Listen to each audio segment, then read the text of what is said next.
5, 4, 3, 2, 1, fire.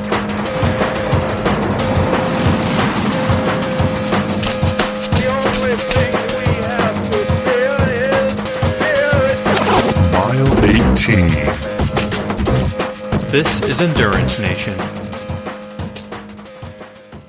Hello there, and welcome to another episode of the Endurance Nation podcast. I'm Coach Patrick, your host on these different episodes that cover interviews with our members and with industry leaders, as well as regular topics that are pertinent to endurance athlete success.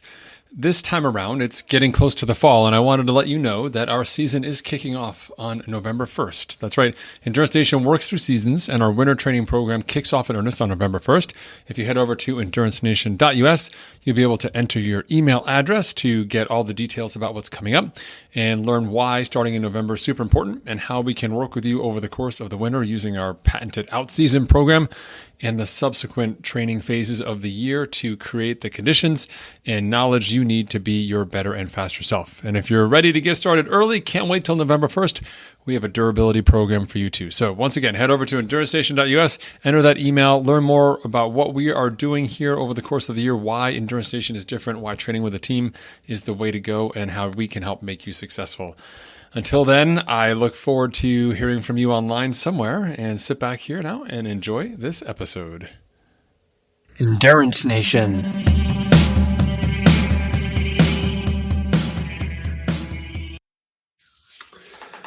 Hey everyone, Coach Patrick here, Endurance Nation back with another weekly videocast podcast update. Every week I sit down and talk with you about topics relevant to endurance training and racing. Our goal here inside Endurance Nation is to make you the smartest athlete you can possibly be. Smarter is faster. We connect the two inside the team using our community and leveraging the experience of hundreds of members who are just like you, who train and race together to make sure that they're having the best experience overall from a physiological perspective, but also making it super fun and engaging, using accountability, all sorts of metrics. Today's topic, requested by the team, is how to race recap like a pro. So for those of you who don't know, inside the team, we have a pretty strict protocol in terms of how people race.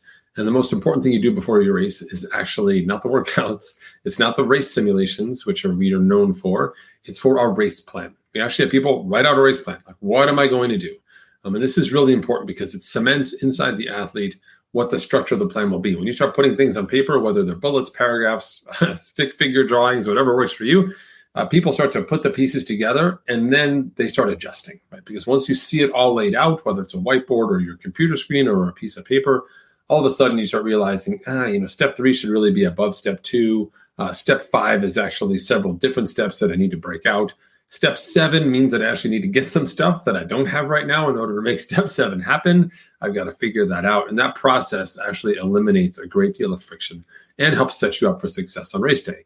Race day itself is really just walking through a step order of execution elements related to your race, whether it's contextual, like what do I do on this part of the course or this discipline, or whether it's a strategic, what am I doing here, relative to the competition, what it is I want to do, or if it's just fundamental, right? Which is like, what is my nutrition plan? How am I executing that? Any given time, you're operating 3, 4, even 5 different layers of information that you have to be good at processing, and having that all written out is the first step to beginning to master it, right? Getting it out of your head, not just what's front of mind, but everything that's inside your mind, and then we organize it, and then we reabsorb it in that manner. So once we've done that, then we move to race recapping. Again, today's topic, how to race recap like a pro. And a lot of that starts actually with that plan. So I've got 5 ways that you can make sure you exit every single race with a smarter perspective on how you can tackle the next time you do this event or a similar type of event in the future. And this is really important because what we're looking for here as we build your athlete operating system, your athlete OS, what we're trying to build here is a progression of learning. Well, you can't always get fitter. You can't always do more work. You can always get smarter, right? Like that limiter is not the same. Unlimited capacity inside our brain cells relative to our quads and the strength inside those, or our back, or our flexibility levels, or our time to train. So smarter is always that unlimited and untapped capacity to make you better. So race recapping like a pro. Step number 1. This is super important. All the data, please. Commit before the race to make sure that you're capturing all your data. baseline level stuff. We always have our watch and you have your splits, and any good race will have splits already lined up. So we'll have that coming in. On top of that, we want your heart rate data. That means you're going to need a heart rate monitor and you need some way to capture it. If it's your watch or if you have a bicycle computer or whatever it is you're using, please make sure that you're capturing that heart rate data. If you're using a watch or a bicycle computer, then you can also start to capture elements using GPS, such as speed, such as cadence, such as elevation, and so on. Ideally, second order data that we get is like power, right? Or pace, right? What do we get in terms of those numbers? So do you have a foot pod? Do you have a power meter on your bike? What are you using to capture data? Let's get all of that information in. On race day, as a coach and as an athlete, I want all of your data. I want to be able to go in after the race and see everything and then decide what's important and what's not important. Right? If I don't have data, if I just see that you ran from point A to point B and you did it in this speed, and there were times when you were moving faster than other times, that doesn't tell me very much. I don't see the elevation. I don't see the temperature. I don't see your pace. I don't see your heart rate. I don't have any contextual stuff. It's a super one-dimensional space, and it's really hard for me to make objective decisions. So set yourself up for success by committing to all of that data, knowing you have all the devices, you've charged all the devices are synced, powered on, calibrated with satellites, all the good stuff, and we're ready to run, okay? Number 2, cross-check your plan. So we have what happened on the day, and we have your race plan. So pull up that race plan, which I just outlined for you before, and then take out your data, whether it's by discipline, again, triathlon, or just a single event like ultra running. Pull it out and say, this is what I was going to do. I was going to drink 2 bottles an hour. Let's go through on the nutrition perspective. Did I drink 2 bottles an hour on this side, right?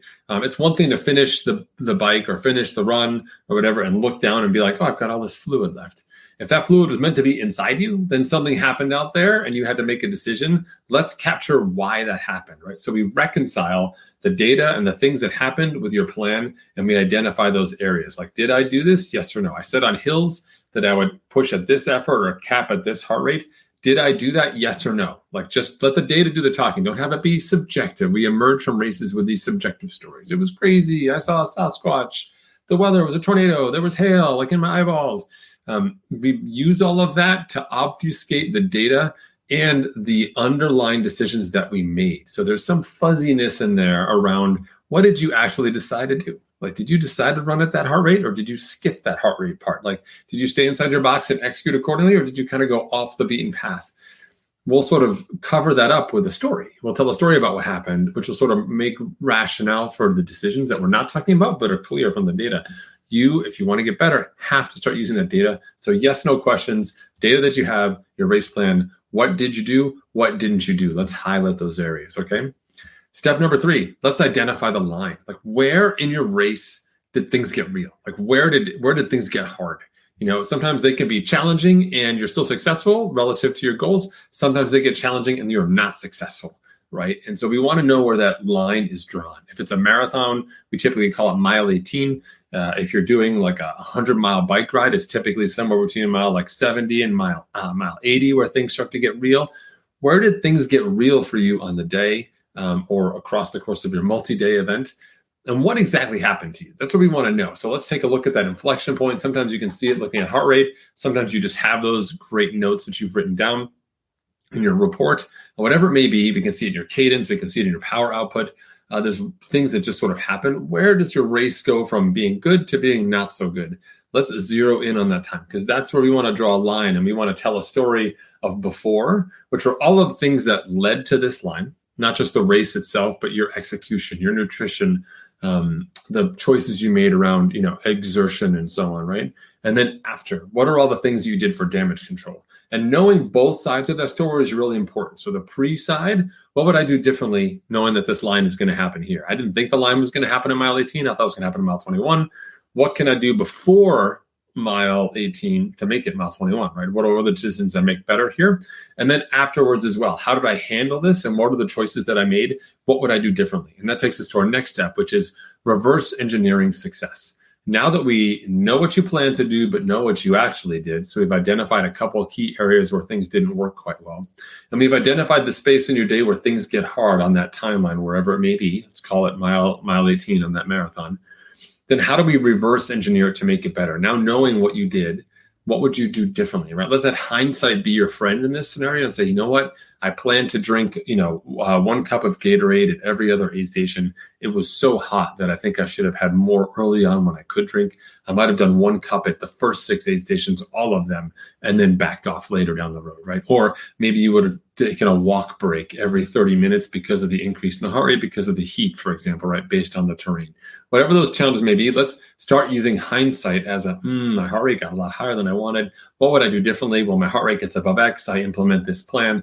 Let's reverse engineer that. So we're going to exit from this with not just new knowledge, but we're going to exit with a new plan, which is the final piece here. So we take that experience that we've earned from our event and we turn it in. And in exchange for that, we get back out new knowledge. So I want you to take that experience and be like, I learned something. I did something. This is what I got. This is what happened. I'm exchanging it, going to the experience bank and saying, here, please accept my experience. The experience bank says, sure, here, I'll give you this knowledge back out. And now we're starting to eliminate the unknowns for you, for this year, for this sport, for this discipline, for this duration, for these conditions. We're limiting those unknowns so you can be better. So no matter what you choose next, whether it's another similar race, or a different race or a different type of event or anything sort of in the same conditions or same discipline, etc., you'll be able to say, when temperature goes like this, I need to go like that. I thought I used to have to go like this, but this didn't work. Obviously, I can see it in the data. So now I've got to go like that. And the goal is that every single one of these events, the multi-hour events where we learn a great deal about nutrition, pacing, positional fitness, core strength, mental aptitude, mental concentration, ability to focus, ability to follow your own instructions, right? All of that, as we learn that process, we start to refine those pieces because there's areas where we want you to focus attention. And we want you to really be all in and make better decisions. Like, I really need to be focused here. What do I do right now to solve this nutritional problem I have in my gut? But there's other places where it's not very hard. I just got passed by someone in my age group.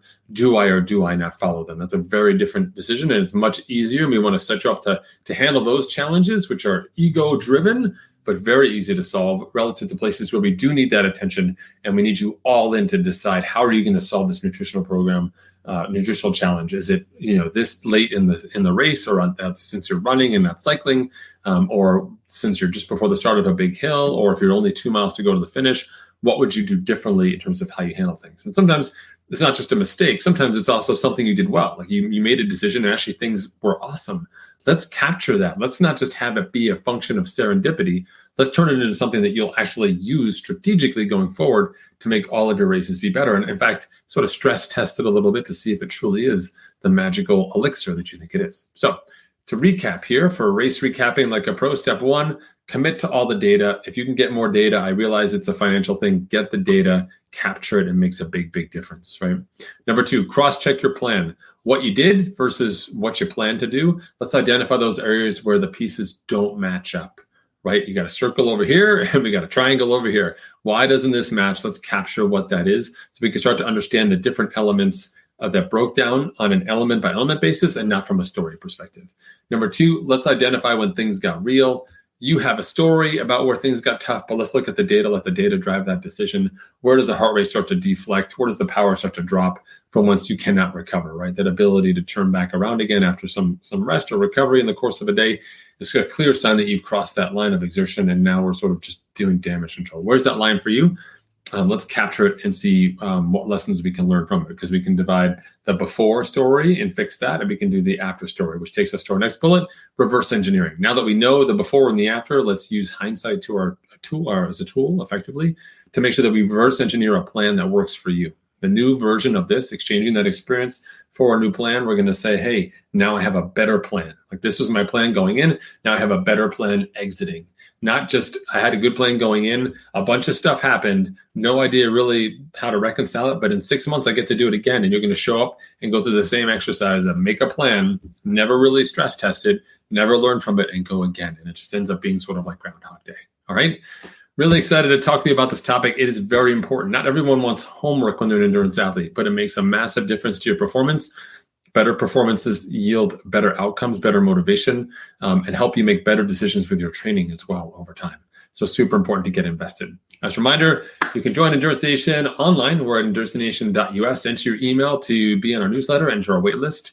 The team is closed every month. We have a few slots available depending on how membership changes, but we do open in October, December, and April to bring in new members for our full, half, or just race periods of the year. So if you are interested, definitely head over to endurancenation.us, sign up for that newsletter, get on our wait list, and we'll be sure to message you and let you know when you can join us to capture lessons like this, training plans, coaching, resources, videos, podcasts, everything, and much, much more. All right, folks, take care. Have a fantastic week. I'll see you next time.